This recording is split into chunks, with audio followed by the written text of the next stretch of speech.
Bismillah. Balayée par le vent, la neige s'était amoncelée contre la clôture et le tas de bois dans le jardin. Debout devant la fenêtre, Christie regardait le cheval et le cavalier qui attendaient patiemment.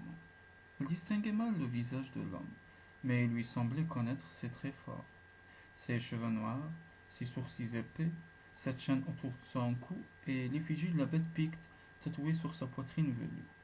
Soudain, avec un mélange de peur et de soulagement, elle accepta l'inéluctable. Elle irait vers Corps Mancrief. Son père rentra les bras chargés de bûches et secoua la neige de ses bottes. La température est encore tombée, dit-il, et l'allée est barrée par des congères. L'ambulance aura du mal à rouler jusqu'ici. C'est un fichu blizzard.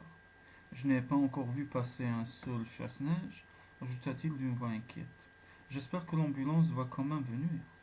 Scott a besoin de soins, dit Madame Moncrief. Christie quitta la fenêtre et alla s'asseoir près de son ami. Vraisemblablement, son père n'avait vu ni le cheval ni son cavalier. Car ne devait apparaître qu'à ceux qu'il poursuivait de sa haine ou de ses désirs. Jusqu'à présent, il se préoccupait peu des parents de Christie, mais si le monstre jalousait le lien qui les unissait, alors ceux-ci couraient également un danger. Et cette ambulance qui n'arrive pas, reprit sa mère, de plus en plus inquiète. Je vais rappeler l'hôpital, décréta son père, en passant dans la cuisine pour téléphoner. Christie l'entendit former le numéro. Elle se tourna vers Scott, dont la respiration semblait être redevenue normale, et lui caressa le front. Une larme coula sur sa joue. Sa mère s'approcha d'elle et posa sa main sur son bras. Les secours ne vont pas tarder, annonça M. Moncrief en revenant dans la pièce. Ils ont informé le service de la voirie qui a promis d'envoyer un chasse-neige sitôt que possible.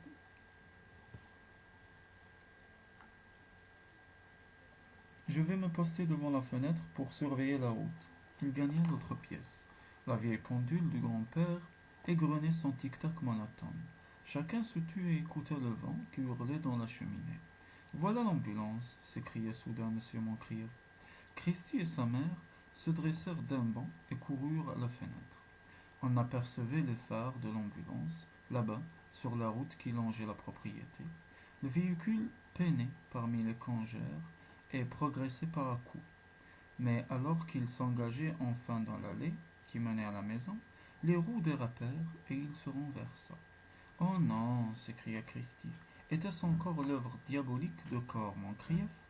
Tous trois regardaient anxieusement le véhicule, espérant que le chauffeur n'aurait pas trop de mal à en sortir.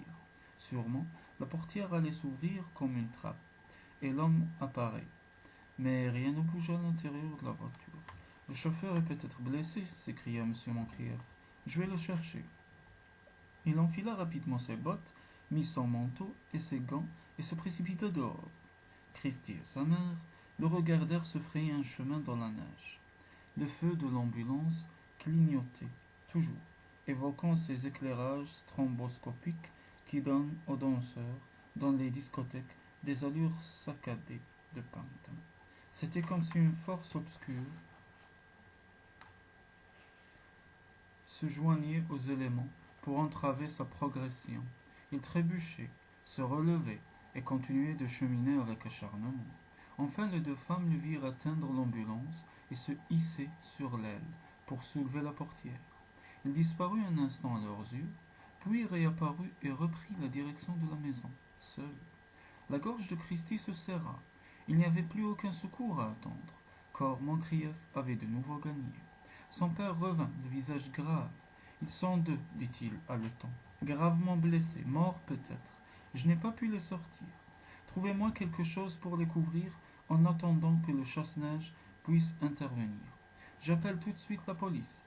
Christie et sa mère allèrent chercher des couvertures pendant qu'ils téléphonaient. Quand elles revinrent, il leur annonça d'une voix sans timbre: le téléphone est coupé. Le chasse-neige est notre dernier espoir. Il disparut de nouveau dans la nuit et la tempête. Les couvertures entravaient sa marche, et il dut s'arrêter à plusieurs reprises pour reprendre son souffle. Derechef, le visage collé à la fenêtre, elles le suivirent des yeux avec une angoisse non dissimulée. Christie n'aurait jamais pensé que son père puisse faire preuve d'un tel courage. Il était d'ordinaire si tranquille et si doux, comme chez Scott, une grande force se cachait sous ses dehors affables. Corps Mancrieff l'attaquerait-il? Que pouvait faire Christie pour protéger son père? Monsieur Mancrieff revint enfin. Il s'appuya contre la porte du salon, le visage pâle. Roger, qu'est-ce que tu as? S'écria sa mère en accourant vers lui. Une douleur dans la poitrine, murmura-t-il. Il respirait avec peine et transpirait abondamment, malgré le froid. Christie et sa mère l'aidèrent à se défaire de son menton et de ses bottes, puis, terrifiés, l'installèrent dans un fauteuil. Que faire? Christie se hâta d'aller préparer du thé, afin que sa mère demeure auprès de son mari, lui épongeant le front avec douceur. Il ne put avaler qu'une ou deux gorgées, puis il se laissa aller contre le dossier du siège, profondément épuisé. Sa femme le couvrit d'un plaid, puis elle s'agenouilla auprès de lui en lui tenant la main. Peu à peu, sa respiration se fit plus régulière. Christie contemplait la scène d'un cœur lourd. Elle ne savait que trop qui était le responsable de ce dernier méfait. Corps Mancrieff déploierait tous ses pouvoirs maléfiques. Maintenant, la vie de ses parents était en péril. Elle se tourna vers Scott, qui semblait dormir. Ceux qu'elle aimait le plus étaient là dans cette pièce, alors que dehors, dans le blizzard, un démon les guettait. Elle s'approcha de la fenêtre. Athan et son maître étaient toujours à la même place.